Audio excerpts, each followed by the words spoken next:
Basuki Tjahaja Purnama, better known by his nickname Ahok, has taken over as acting governor of the Indonesian capital Jakarta.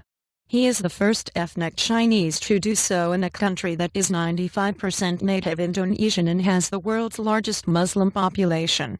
And a Christian, Ahok succeeds Joko Jokowi Widodo, who has stepped aside to run for the presidential election on July 9, which opinion polls suggest he will win. Ahok will automatically take over to complete Jokowi's 5-year term if he does win. And Indonesia's Chinese make up only about 2% of the 240 million population. And resented for their wide control over trade and business, and suspected of loyalty to China, Indonesian-Chinese have been deliberately kept out of the political and military hierarchy for most of the country's almost 70 years of independence. And the resentment, which has burst into bloody riots in the past, appears to be on the wane, although it's not over. And even critics of Jakarta's acting governor complain mostly about what they see as his abrasive style of governance, not his background. And people are voting for a track record today, Ahok told Reuters in an interview in his office in April. It's not about the race or religion, or some primordial idea of who should run the country. And bad cop, and Ahok has been the bad cop to Jokowi's good cop.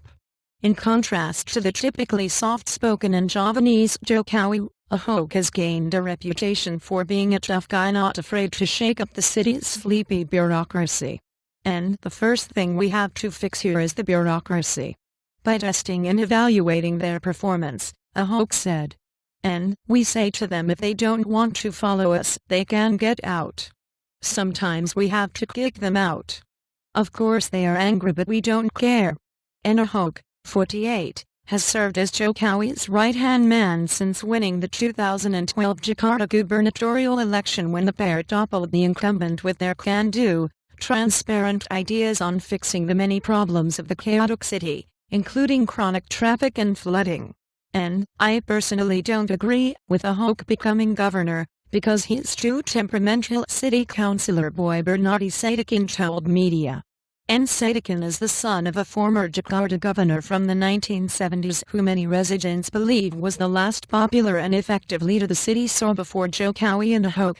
And videos of Ahok losing his temper with inefficient bureaucrats have gone viral in Indonesia, but the public has been largely supportive of the acting governor's no-nonsense style in a country bedeviled by corruption and bureaucratic inertia.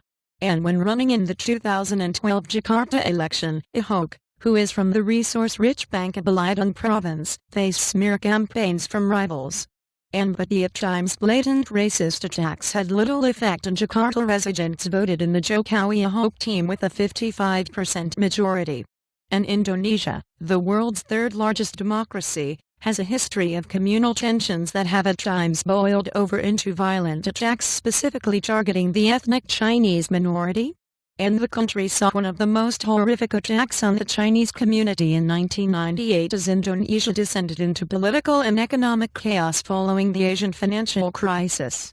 Rampaging mobs targeted Chinese-owned businesses and in some cases killed and raped Chinese Indonesians, forcing hundreds to flee the country. And hardline Muslim groups who last year protested the appointment of a Christian woman to a Jakarta district office, have also threatened to protest Ahok's rise to power. But Ahok believes Indonesia is becoming more pluralist. And the Jakarta election was a test, and we see more ethnic Chinese running for public office now, Ahok said. One day soon Indonesia will be ready for a non-Muslim or ethnic Chinese leader, even president. And editing by Jonathan Thatcher and Roy Gopalakrish.